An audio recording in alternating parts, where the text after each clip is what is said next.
मुंहिंजो नालो तन्वी विनोद चांग आहे। मां स्वामी विवेकानंद चौथे दर्जे में पढ़ंदी आहियां। मां तव्हांखे अॼु हिकु आखाणी ॿुधायां थी जिन जो नालो चालाक गिदड़ आहे। हिकु गिदड़ खाधे जी गुलाम में सॼी राति रुलियो पर उनखे कुझु बि हथ न लॻो।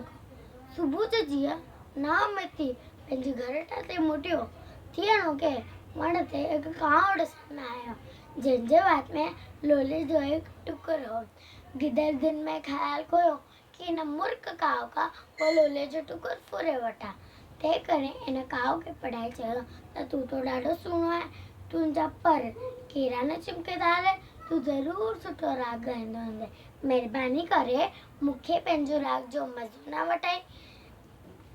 मूर्ख काव फुंड में मरिजी जहिड़ो वात खोले काव काव करण लॻो तहिड़ो वात वारो लोले जो टुकुर अची पट ते किरियो।